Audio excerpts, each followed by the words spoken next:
Bonjour à tous, je suis Florence Porcel, Community Manager officielle de l'univers, et je vous souhaite la bienvenue dans le 42e épisode de ce podcast, eh oui, où je ne répondrai pas à la grande question sur la vie, où je ne répondrai pas non plus à la grande question sur l'univers, et où je répondrai encore moins à la grande question sur le reste. Eh ouais, c'est comme ça. Du coup, commençons par l'événement de ces derniers jours, et il est historique. Le 24 septembre dernier, l'Inde est rentrée dans l'histoire avec plusieurs premières pour une seule mission. Alors d'abord, sa sonde Mars Mission Orbiter a réussi l'exploit de se placer en orbite autour de Mars. Il faut savoir que c'est la première fois dans toute l'histoire de l'exploration spatiale qu'un pays y arrive du premier coup. Enfin, l'Europe aussi avait réussi à faire ça du premier coup, mais aux dernières nouvelles, l'Europe n'est pas un pays. Ensuite, l'Inde devient le premier pays d'Asie à explorer Mars. Alors quand on pense au spatial chinois qui s'est posé sur la Lune il y a moins d'un an et que ça faisait 37 ans qu'on n'avait rien posé sur elle, ou encore qu'ils ont construit leur propre station spatiale, que l'Inde les grille sur Mars, c'est quand même à souligner. Et enfin, cette sonde, elle a été construite en un temps record et avec un budget low cost. Il n'aura fallu que 3 ans pour la concevoir et la fabriquer, avec un coût de 74 millions de dollars, ce qui est une somme tout à fait ridicule dans le domaine. Alors pour vous donner une idée, en fait, la sonde américaine Maven, qui s'est mise en orbite martienne aussi quelques jours avant, a coûté, elle, 671 millions de dollars. Voilà. Et Gravity, c'est 100 millions de dollars. Hein. Alors se mettre en orbite pour de vrai autour de Mars coûte moins cher que se mettre en orbite pour de faux autour de la Terre. Il faut le savoir. En tout cas, quand on est indien. Et indienne, parce que c'est l'autre très bonne surprise de cette histoire. Beaucoup de scientifiques indiennes ont fait partie de cette mission. 20% du personnel de l'ISRO, l'agence spatiale indienne, sont des femmes et elles comptent pour 10% des ingénieurs. Alors c'est certes peu, mais c'est un bon début. Et surtout, c'est une physicienne qui était directrice des opérations sur cette mission. Et il y a quelques années, à l'occasion d'un lancement de satellite, le directeur de projet, le directeur de mission et le directeur des opérations étaient des directrices. Je ne suis pas sûre qu'on puisse en dire autant du côté de l'Agence spatiale européenne. Mais la sonde n'est pas seulement un exploit technologique, elle a aussi un but scientifique évidemment, et elle va analyser la présence de méthane, ou non, dans l'atmosphère de Mars, pour savoir si l'existence d'une forme de vie primitive sur la planète est possible ou pas. Mais en attendant les résultats scientifiques, voici les images qu'elle nous envoie, cette sonde indienne. Alors ça, c'est la toute première. Voilà. Et celle-là, c'est la dernière en date. Et celle-là, entre les deux, qui est sublime et où on voit très distinctement l'atmosphère martienne. Quelle bien belle planète. En la voyant comme ça, on se doute pas que c'est un désert extrêmement hostile pour notre organisme fragile de bipède organique. Et pourtant, rester coincé tout seul sur Mars est un cauchemar de tous les instants. Et c'est le sujet de ce roman monstrueux que j'ai dévoré d'une traite. L'histoire est très simple. Suite à une tempête de sable, une équipe d'astronautes est contrainte de partir, mais ils laissent l'un d'entre eux laissé pour mort. Sauf qu'il n'est pas mort, et le livre est en fait son journal de bord à partir du moment où il revient à lui, et où il se rend compte qu'il est tout seul sur Mars, avec heureusement un module d'habitation en bon état, mais sans aucun moyen de communication, donc sans moyen de faire savoir qu'il est vivant. Et c'est tellement crédible. Alors c'est souvent un peu technique du coup parce que ça pose tout plein de problèmes d'ingénierie, mais c'est une sorte de mélange entre Robinson Crusoe, Apollo 13 et Gravity, avec en plus un personnage plein d'humour, donc c'est souvent drôle. Et c'est tellement réussi que les droits ont déjà été rachetés par le cinéma et que Ridley Scott est en train de préparer un film. Donc si vous cherchez un excellent thriller, Seul sur Mars de Andy Weir, ça doit se prononcer comme ça. Et décidément, c'est un peu la fête des contenus de qualité sur le thème des sciences, de l'espace et de l'exploration spatiale en ce moment. Et j'aurais dit ça même avant qu'on me propose d'en faire partie. Je vous présente Vent contraire, la revue collaborative du théâtre du Rond-Point à Paris. Alors quel rapport avec les thèmes abordés dans ce podcast, me direz-vous ? Eh bien, à l'occasion de l'exoconférence d'Alexandre Astier, actuellement à l'affiche du Rond-Point, Vent contraire a monté tout un dossier qui s'appelle Allô la Terre, et qui regroupe des tas de contenus très différents sur le thème du contact avec une civilisation extraterrestre. Alors il y a des poèmes, il y a de la BD, des chroniques, des vidéos, des interviews. Et dans les interviews, il y a des gens aussi divers et passionnants qu'Emmanuel Kreiss, qui est historien des religions et qui a un point de vue super intéressant sur le conspirationnisme ufologique. Il y a Xavier Passot, le responsable du GEPAN, le groupe d'études d'information sur les phénomènes aérospatiaux non identifiés au sein de l'Agence spatiale française. Bon, il y a moi, mais surtout, il y a Alexandre Astier. Et ça, l'entendre parler de toutes ces choses-là, pour moi, c'est du petit lait, quoi. Et quant au spectacle lui-même, alors je l'ai vu, hein, donc, et qu'est-ce que vous voulez que je vous dise? C'est drôle, intelligent, instructif, inspirant, vertigineux, grinçant, poétique. C'est du Astier, quoi. Enfin, et pourtant, je suis clairement pas la cible, hein. J'ai souvent été frustrée parce que c'est hyper grand public, et c'est très bien, hein, et heureusement qu'il est là pour le faire, mais pour des gens qui s'intéressent à tous ces sujets depuis des années, des amateurs éclairés, comme on dit, comme moi, ça reste un chouïa frustrant parce qu'on aimerait qu'il aille vachement plus loin, qu'il creuse plus certains aspects qui fait parfois qu'effleurer, et du coup on est là, on veut en entendre plus et tout, mais bon, c'est sûr que s'il avait fait ça, le spectacle durerait 12 heures, c'est pas gérable, enfin pour lui, hein, parce que pour moi perso, je pourrais l'écouter 25 siècles causer de ce genre de thématique sans m'ennuyer 3 secondes si vous voulez, hein. Donc l'exoconférence, foncez-y si ça passe pas trop loin de chez vous. Il y en a 3, par contre, qui sont partis loin de chez eux, à 400 km d'altitude précisément. Ce sont les astronautes du nouvel équipage de la Station spatiale internationale qui ont rejoint leurs petits camarades déjà sur place le 26 septembre dernier. Il s'agit de 2 Russes et d'un Américain, à savoir Barry Wilmore, Alexandre Samokoutiaev et Elena Serova. Les voici, accueillis par Reid Wiseman et Alexander Gerst, Maxime Souraïev étant hors champ. Cette semaine, c'est Elena Serova qui m'intéresse puisqu'elle est la première cosmonaute, donc la première femme russe à monter à bord de la Station spatiale internationale. C'est la 4e femme russe dans l'espace, mais celle qui l'avait précédée avait volé vers la station Mir en 94 et en 97, ce qui fait quand même 17 années sans femme russe dans l'espace. Alors, Elena Serova est ingénieure, diplômée de l'Institut national supérieur d'aviation de Moscou. Elle a été sélectionnée dans le corps des astronautes en 2006 à l'âge de 30 ans et après plusieurs années de formation à la Cité des Étoiles, la voici dans l'expédition 41-42 en tant qu'ingénieure de vol où elle va passer les 6 prochains mois dans l'ISS à faire des expériences en biophysique et en médecine. Et bien évidemment, un journaliste a quand même réussi à lui demander comment elle allait faire pour prendre soin de sa coupe de cheveux dans l'espace. Voici ce qu'elle a répondu. And I have a question for you. Why don't you ask the question about the Alexander's hair, for example? I'm sorry, this is my answer. Restons dans la Station spatiale internationale avec le tweet de la semaine. Il y a maintenant 6 humains, 20 souris, des mouches, des poissons, des plantes et un robonaute dans l'ISS. C'est un vrai zoo là-haut. Tu m'étonnes, une véritable arche de Noé cette station spatiale, c'est vraiment n'importe quoi. Enfin, tant qu'il n'y aura pas des licornes et des petits chatons mignons, je vous préviens, j'y voûterai pas les pieds. Il y a donc un radeau bourré de vie en orbite basse autour de la Terre. Mais quid de la vie ailleurs? Les scientifiques cherchent toujours, mais on a peut-être une nouvelle piste. Alors pour ça, il faut que je remonte au fonctionnement des étoiles. Alors, je vais essayer de résumer sans dire de bêtises. Les étoiles, c'est rien d'autre que des usines de fusion nucléaire. Alors à la base, il y a beaucoup d'hydrogène. Pourquoi l'hydrogène? Parce que c'est l'élément le plus simple, il est seulement composé d'un proton et d'un électron. Et en fait, l'hydrogène, il vient lui-même du Big Bang. Enfin, le Big Bang a eu lieu, pouf, et puis il y a eu une soupe primordiale où il y avait des tas d'éléments, machin, et puis voilà, des électrons, des protons, et il se trouve qu'à un moment, les électrons se sont dit, tiens, si je m'associais aux protons, et pouf, ça a fait un atome d'hydrogène. Donc, de l'hydrogène. Il fait tellement chaud au cœur des étoiles que les atomes d'hydrogène fusionnent pour donner des atomes d'hélium. Et voilà, dans n'importe quelle étoile que vous voyez, Soleil y compris, ça fabrique de l'hélium. C'est leur job, rien d'autre. Et ça, la transformation de l'hydrogène en hélium, c'est un truc du genre 95% de leur vie. Enfin, je suis pas exactement sûre du chiffre, vu que ça dépend de la taille des étoiles, mais c'est une très grosse partie, quoi. Et puis un jour, y a plus d'hydrogène. Alors du coup, c'est l'hélium qui commence à être fusionné, parce qu'il fait toujours très très chaud là-dedans, hein. Mais comme ça change ses petites habitudes de plusieurs milliards d'années, ça le gonfle, le soleil ou l'étoile, donc elle commence à gonfler à ce stade-là. Et plus il y avait de masse à la base, c'est-à-dire plus il y avait d'hydrogène pour former l'étoile, plus l'étoile est massive évidemment, plus elle a d'énergie et donc plus elle peut continuer longtemps à fusionner des atomes.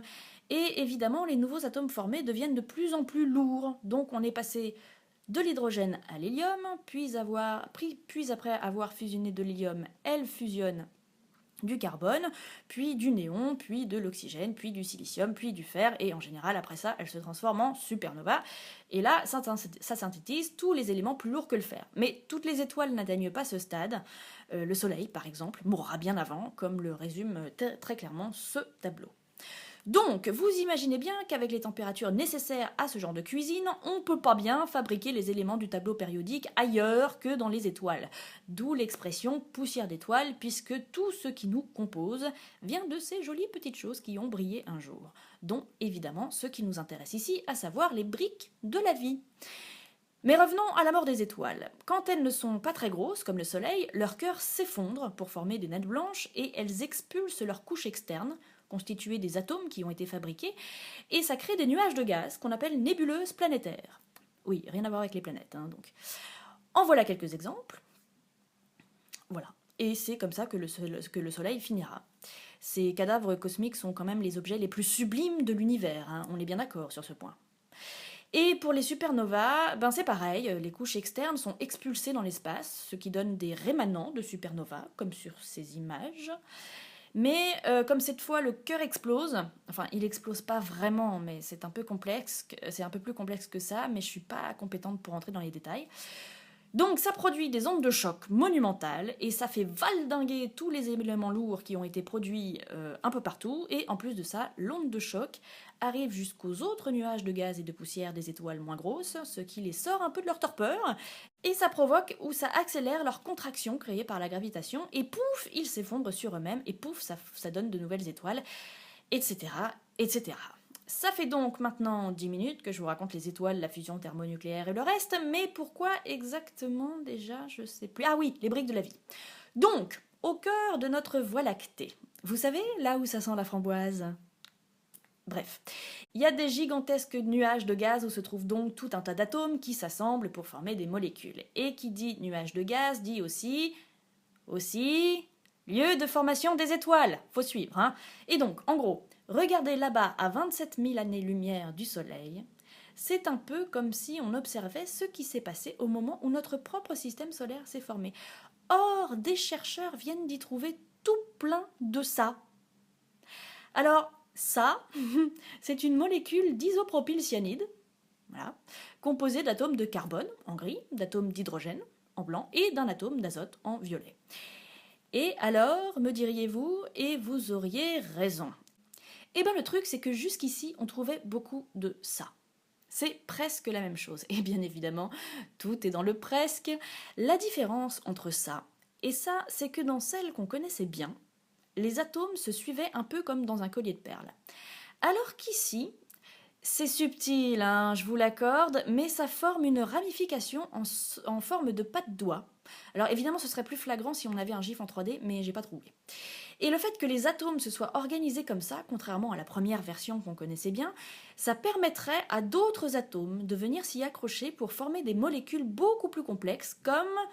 Tadam! Des acides aminés qui, comme chacun sait, permettent de former l'ADN et donc la vie, telle qu'on la connaît toujours, hein. Or, vous savez sans doute qu'on trouve tout plein d'acides aminés dans les météorites, ce qui a conduit à la théorie de la panspermie. En gros, ça dit que les briques de la vie ne sont pas nées sur Terre, mais dans l'espace, et qu'elles ont été amenées sur Terre par les météorites qui s'y sont écrasées. Cette découverte est donc un pas de plus vers cette théorie. Les molécules d'isopropylcyanide se formeraient donc dans les nuages de gaz où se forment les étoiles. Elles permettraient à d'autres atomes de venir s'y accrocher pour devenir des molécules plus complexes, comme les acides aminés, qui s'accrocheraient à des poussières qui passent par là et qui deviennent ensuite de plus en plus grosses pour arriver au stade de cailloux. Cailloux, c'est qui s'écraseraient sur des planètes d'un système en cours de formation autour d'une étoile formée dans un nuage de gaz. Et tous ces acides aminés copuleraient joyeusement dans une soupe d'eau liquide et d'énergie solaire sur un bébé planète pour former de l'ADN, et ensuite la vie, et ensuite moi qui vous raconte tout ça. Ouh, voilà. Ceux que j'ai perdus en route, levez la main. Ah ouais, quand même. Mais attendez, c'est pas fini. Quand j'ai partagé l'article de Science et Avenir qui en parle, il y a Martin Fournier qui m'a répondu ça. Pour détailler un peu, tant qu'on n'a pas trouvé de carbone sp3 asymétrique, on n'a rien trouvé. Alors, j'ai pas exactement très bien compris ce que ça veut dire, mais en gros, si ça se trouve, je viens d'écrire 12 pages d'explications pour rien. Mais comme il vient de finir sa thèse d'astrochimie, bon, j'ai un peu tendance à lui faire confiance. Donc voilà, peut-être ben que oui, il y aurait de la vie virtuellement possible partout dans l'univers, mais peut-être encore ben que non. Mais puisqu'on est dans les réponses de Normand, plusieurs personnes ces derniers jours sont venues me dire que ça y est, Pluton était redevenu une planète. Alors que ce soit bien clair, non, non, non, non.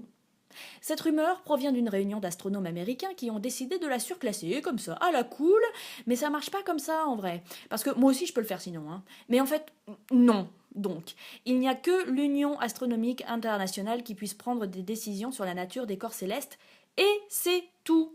C'est comme ça, c'est eux qui font les lois. Alors, je rappelle la définition d'une planète. Il faut que ce corps soit en orbite autour d'une étoile, c'est bon, hein, puisque Pluton tourne autour du Soleil.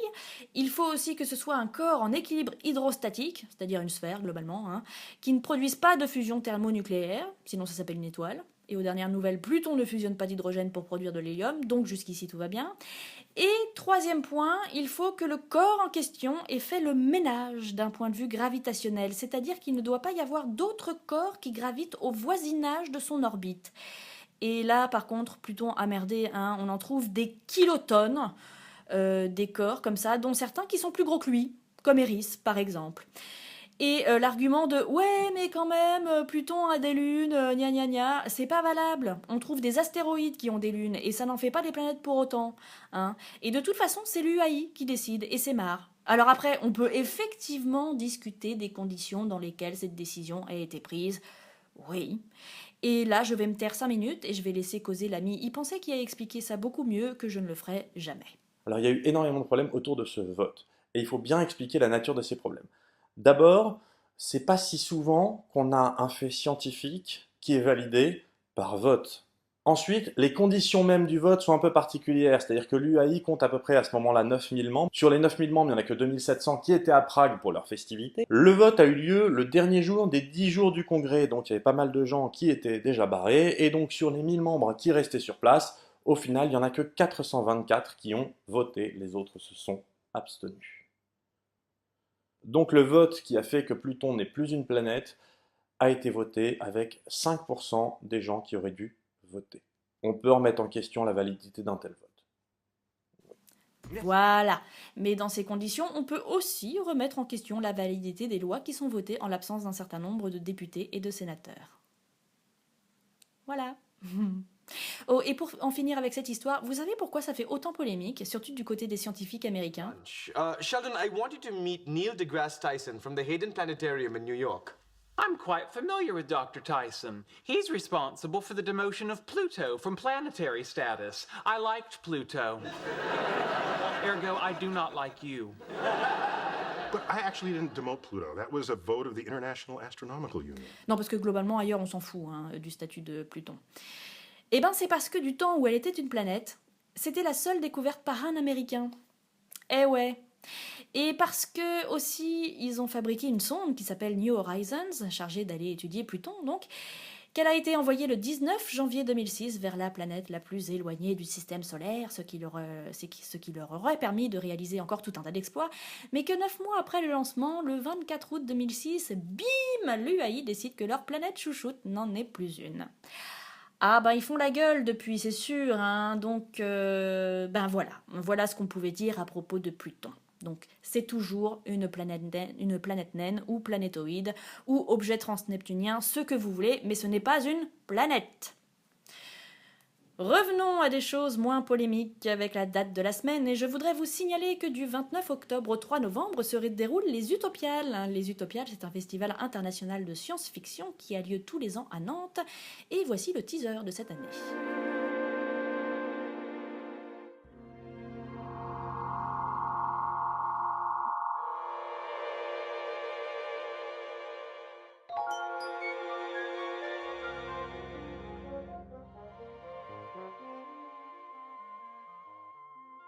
Les Utopiales, c'est un festival international de science-fiction, le plus grand festival international européen, qui se déroule chaque année à Nantes depuis maintenant plus de 15 ans. Les Utopiales sont un festival grand public qui rassemble tous les supports de la science-fiction, que ce soit la science-fiction littéraire bien sûr, mais aussi la science-fiction cinématographique, le manga, les jeux vidéo, les jeux de plateau évidemment, et qui invite chaque année près d'une centaine d'illustrateurs, d'auteurs et de scientifiques. Cette année, le thème des Utopiales sera intelligence, qui sera décliné en 4 sous-thèmes: intelligence extraterrestre, intelligence artificielle, intelligence terrestre et le cerveau comme emblème évidemment de l'intelligence. Nous aurons des expositions, nous aurons des tables rondes, il y aura des séances de cinéma, de nombreuses séances de cinéma, il y aura des séances de signature, une très grande librairie, la plus grande librairie de science-fiction européenne sera aux Utopiales pendant la période du festival. Et tout le public sera bienvenu, depuis les plus jeunes enfants jusqu'aux adultes les plus anciens, de 7 à 77 ans finalement. Tout le monde peut venir aux Utopiales pour y participer, pour s'informer, pour rencontrer des gens, rencontrer des auteurs, rencontrer les illustrateurs, rencontrer les scientifiques aussi bien sûr, et puis tout simplement rencontrer la science-fiction.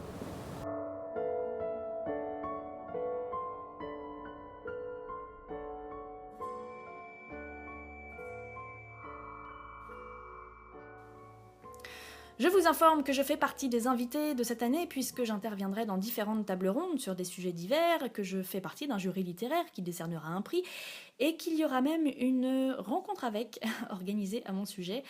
C'est bien parce que la rencontre avec de la veille sera avec Alexandre Astier. Ça fout pas la pression du tout, c'est ça qui est bien. Alors faites pas les cons si vous êtes dans le coin, venez, ce sera le vendredi à 16h, j'ai un peu peur de me retrouver toute seule. Et voilà, c'est la fin du 42e épisode de ce podcast. Si vous l'avez apprécié, ainsi que les 41 précédents, vous pouvez voter pour lui chaque jour pour les Golden Blog Awards.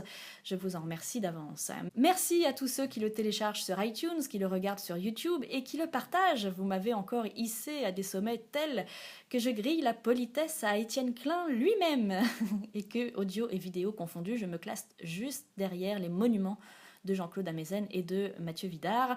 En parlant de Mathieu Vidard, je co-anime avec lui le quiz scientifique de la tête au carré du lundi au jeudi à 14h50 sur France Inter. N'hésitez pas à vous inscrire si ça vous amuse de jouer avec nous. Je vous informe également que je fais partie des speakers de TEDx Reims le 21 novembre prochain, dont le thème sera la société 3.0. Je parlerai de Mars. Et enfin, je voudrais adresser un merci monumental à l'ami d'y penser. J'ai fait un caméo d'une demi-seconde dans sa dernière vidéo sur la relativité générale. Et mes abonnements YouTube ont augmenté de 500% en 2 jours. Un immense merci à lui donc et bienvenue à tous ceux qui me rejoignent. En attendant le numéro 43, vous pouvez donc me retrouver sur Facebook, sur Twitter et sur mon blog. Prenez soin de vous, prenez soin de notre planète et n'oubliez pas de rester le nez en l'air à ne rien faire. À très vite.